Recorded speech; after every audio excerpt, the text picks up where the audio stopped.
After Mom told me I was not enough for the family, I quietly moved out. A month later, they panicked over the unpaid car loan. I simply said, ask the new favorite to cover it. Hi Reddit, I'm 26F, and I want to share something that's been building for years. I've read so many posts here, especially on our /entitled parents and our /pro revenge, and I used to think, my family's not that bad. But the truth is, sometimes dysfunction doesn't come in the form of screaming matches or dramatic ultimatums. Sometimes it comes in quiet expectations, guilt-wrapped manipulations, and the slow erosion of your sense of worth. That was my life.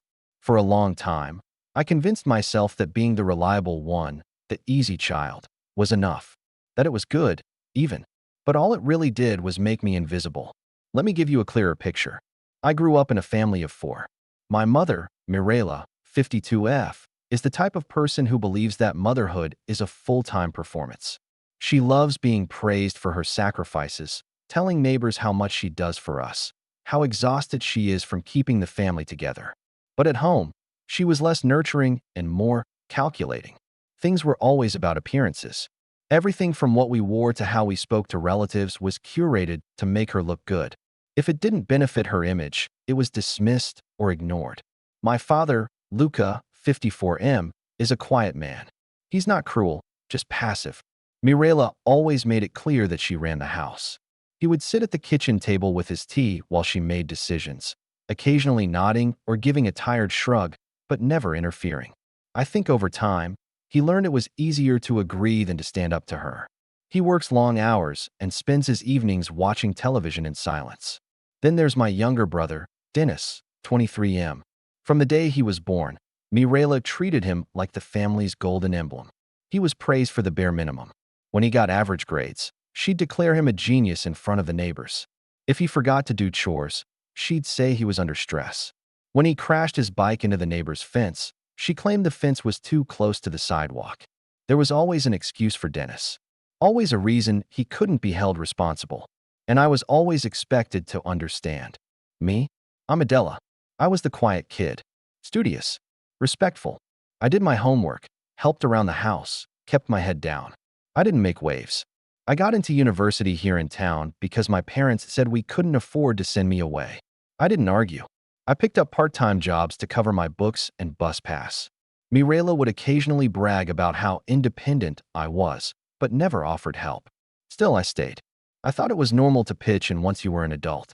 So when Mirela asked me to co-sign for her car loan 2 years ago, I said yes. Her credit wasn't great, and she said it would just be for a while. You'll barely notice it, she said.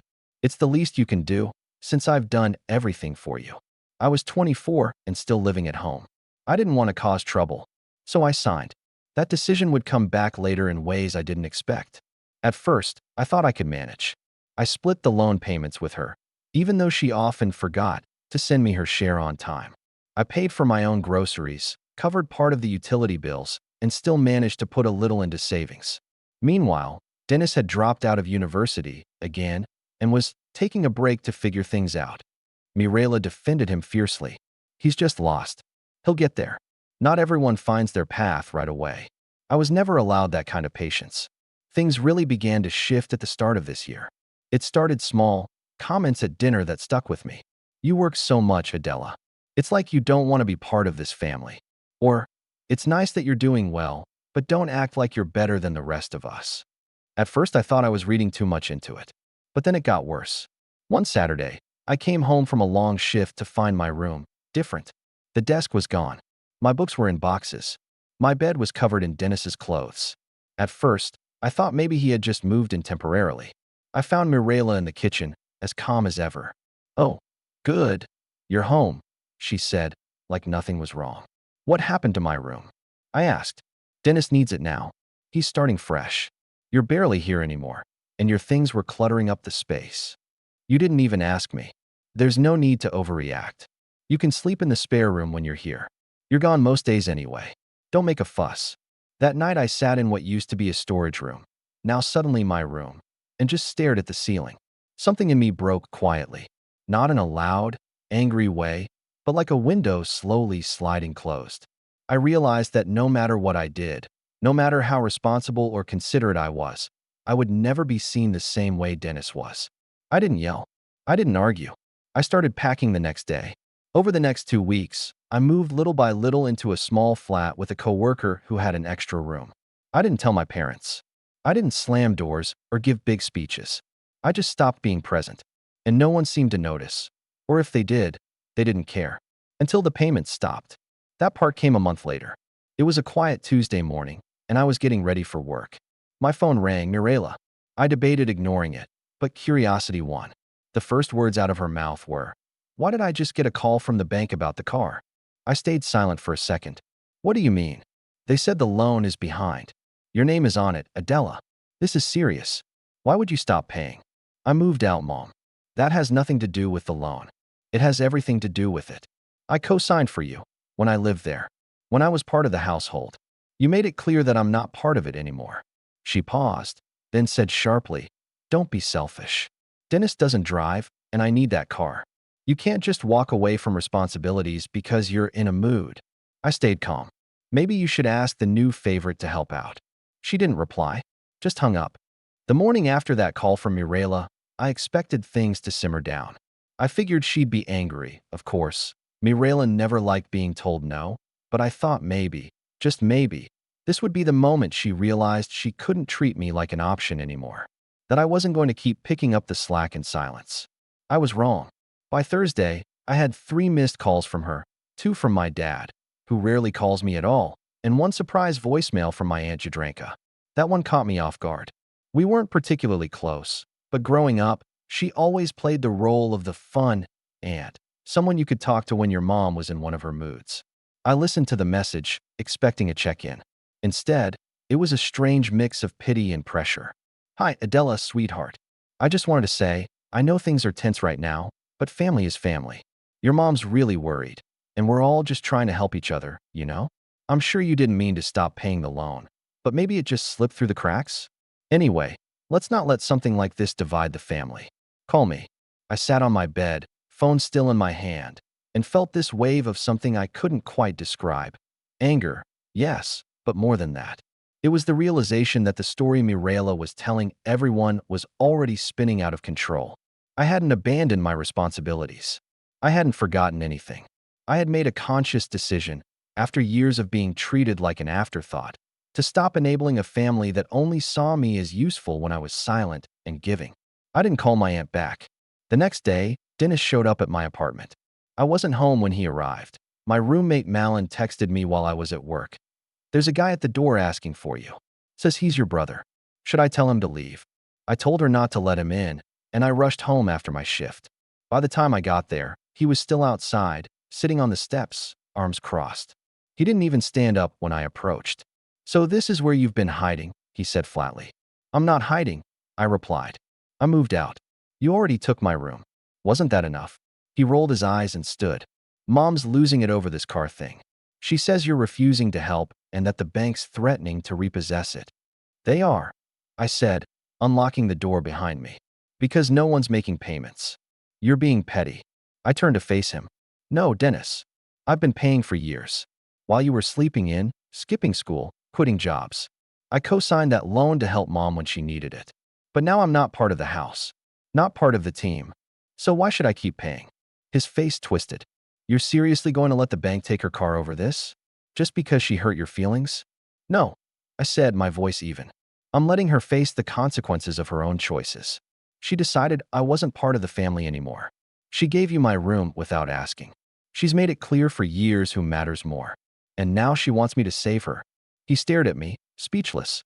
Then he muttered, "You've changed." I didn't respond. I opened the door, stepped inside, and closed it behind me. That weekend, the calls ramped up. Mirela called twice a day, leaving long voicemails filled with layered guilt. My dad started texting too. Short, unsure messages like, "Can we talk?" and "You know she's stressed." And then, Sunday night, the knock came. I was in the kitchen making tea when Malin called out, "Adela? There's someone at the door." It was Mirela. She was wearing her usual coat, tightly buttoned, like she was trying to keep control of every part of herself. Her hair was perfectly pinned, her lips pressed into a line. She looked like she had walked straight from church, but her eyes were anything but calm. "I'm not staying long," she said, stepping inside without being invited. I stood in the entryway, arms crossed. You could have called. I did. She set her purse on the table and turned to face me. We need to clear the air. This whole situation is getting out of hand. Your uncle called me last night, embarrassed, because his friend at the bank said the loan is 2 months behind. That reflects on the entire family. Interesting, I said. How it only became serious when someone outside the family found out. She ignored that. You're being unfair. You signed for that car. You don't get to just walk away. I didn't walk away from the loan, I said. I walked away from a household where I was no longer welcome. Mirela let out a sharp breath. Don't twist things. You were always welcome. You gave my room to Dennis without even asking me. You told me I wasn't involved in the family anymore. What did you think would happen? She tilted her head slightly. You're overreacting. I laughed, quietly, bitterly. Of course I am. She stepped closer, lowering her voice. Listen, this isn't just about the car. People are asking questions. Your cousin Martina said you looked upset at the last family dinner. What do you expect me to tell everyone? I don't expect you to tell them anything. That's the difference between you and me. I don't care how it looks. I care how I'm treated. You're choosing now to grow a backbone? When we need help. No. I'm choosing now to stop being used. She looked at me like she didn't recognize me. Maybe she didn't. Maybe she had spent so many years shaping me into something convenient that the real version startled her. I can't believe you're doing this over something so small. This isn't small to me, I said. It never was. She picked up her purse, standing taller. Fine, but don't come running back when you realize you've made a mistake. She walked out, leaving the door slightly ajar behind her. I closed it. The next morning, I checked the loan account. Still no payment. No surprise there. But later that week, something shifted. I got an email from the bank. And then, a letter from a lawyer. The letter from the lawyer arrived on a Thursday, folded neatly inside a cream envelope with no return address. I stared at it for a while before opening it. I knew Mirela had a flair for theatrics, but I hadn't expected her to take it this far. The letter was from a local attorney's office, not a big firm, but one known in our town for handling family disputes and small financial matters. It wasn't a lawsuit, not exactly. It was a formal request for financial responsibility, dressed up in legal language. The message was clear. If I didn't resume payments on the car loan, they would pursue me for breach of agreement. I reread the letter 3 times, each pass making my hands colder. They were trying to scare me. They knew I'd co-signed. They were counting on me being too anxious, too conflict-averse, too meek to push back. That had been my role for so long, quietly taking the hits while the family spotlight shone elsewhere. But things were different now. I was no longer in their house, no longer sitting at that table with my opinions swallowed and my help assumed. I folded the letter, placed it gently back in the envelope, and set it on my desk. Then I made tea and started planning. First, I called the bank.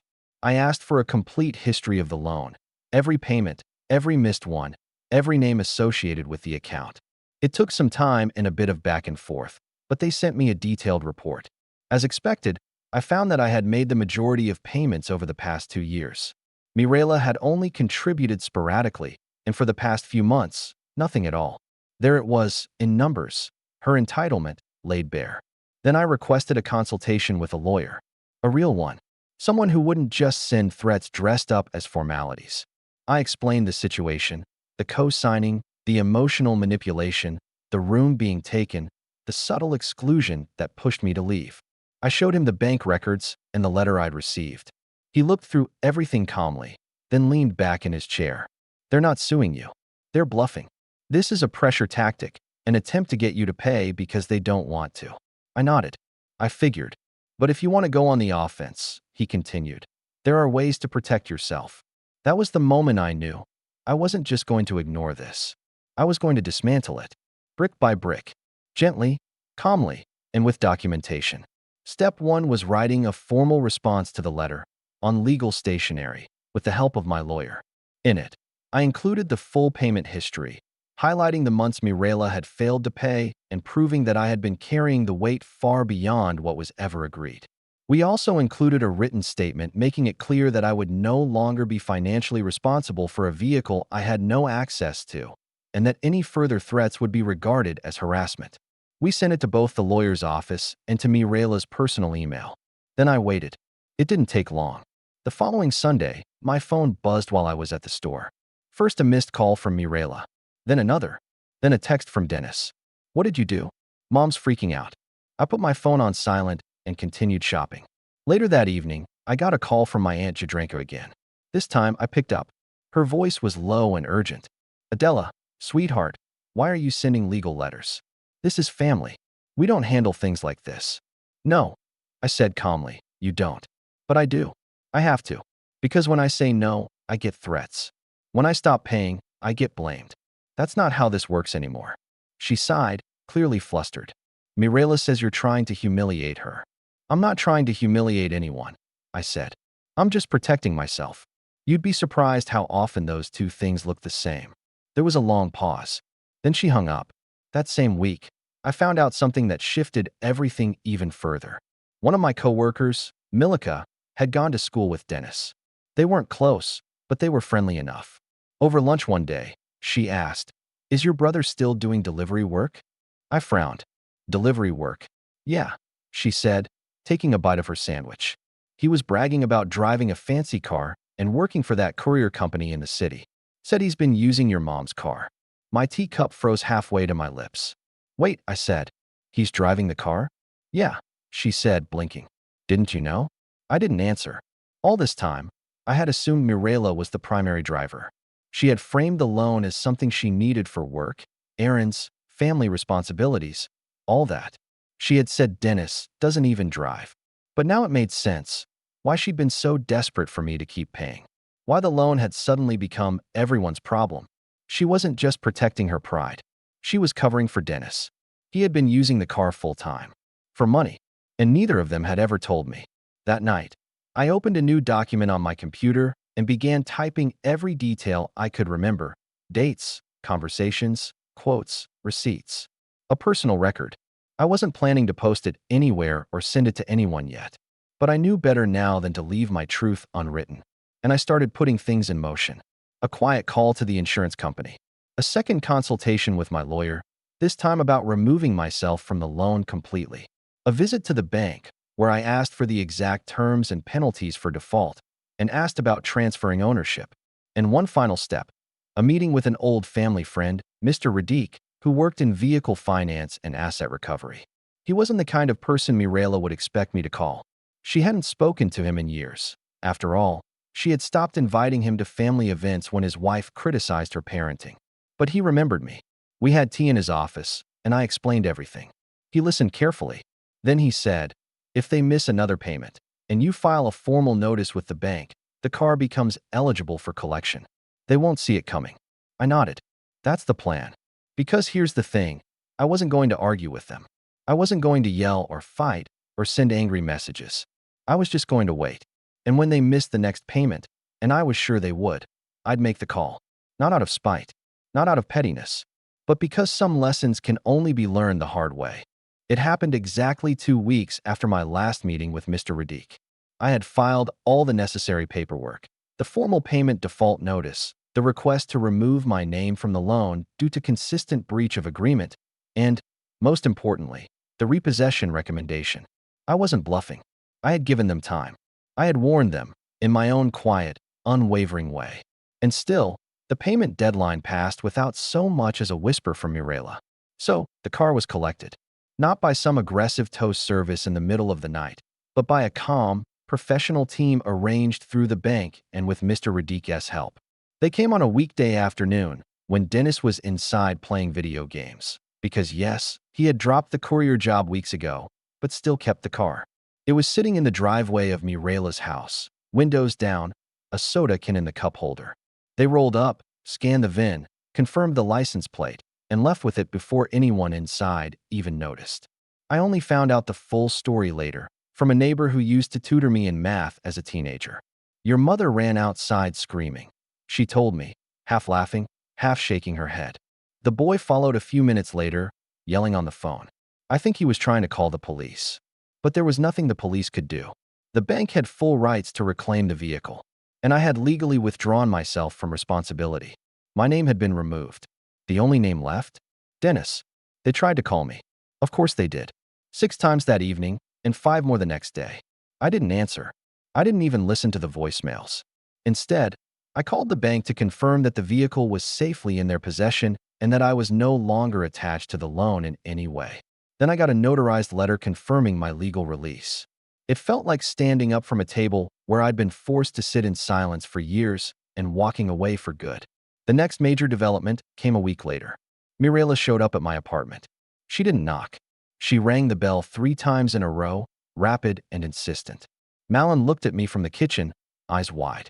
"Do you want me to pretend you're not here?" "No," I said. "Let's get this over with." I opened the door. Mirela was standing there, visibly thinner, her coat wrinkled, eyes sharp with fury. Not grief, not confusion, just fury. "You've humiliated us," she said. "I've protected myself," I replied.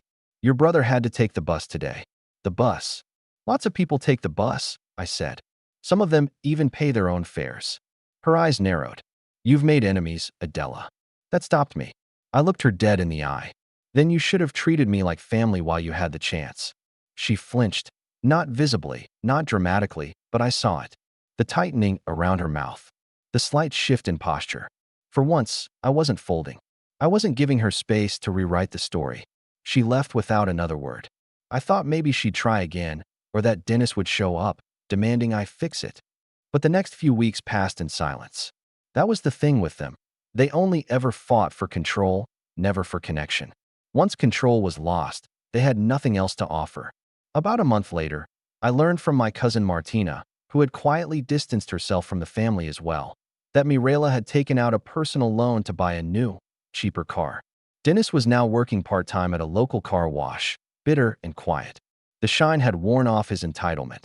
Mirela, meanwhile, had told everyone in the extended family that I was going through something and had become unstable, her way of preserving her image. No one confronted me directly. They just faded out of my life. And I let them. That was almost 9 months ago. Since then, I've changed my number. I've switched to paperless billing. I even got a new job with better pay and a small raise. I still share the apartment with Malin, but I've saved enough to start looking for a place of my own. More importantly, I've started speaking up, saying no, setting boundaries. Things that seemed impossible in that house now come naturally. Sometimes I wonder if Mirela regrets any of it. Not the car, not the loan, but the years of minimizing me, of sidelining me, of choosing the easier child and expecting the quieter one to carry the weight. I wonder if Dennis ever thinks about how much I shielded him from, how much I paid for while he lived carelessly. But I don't stay in that place for long. Because the truth is, I didn't do any of this to make them see. I didn't do it to change them. I did it to free myself. And that's exactly what I've done. Thanks for watching. Share your thoughts in the comments. If you like this story, don't forget to like and subscribe for more content like this.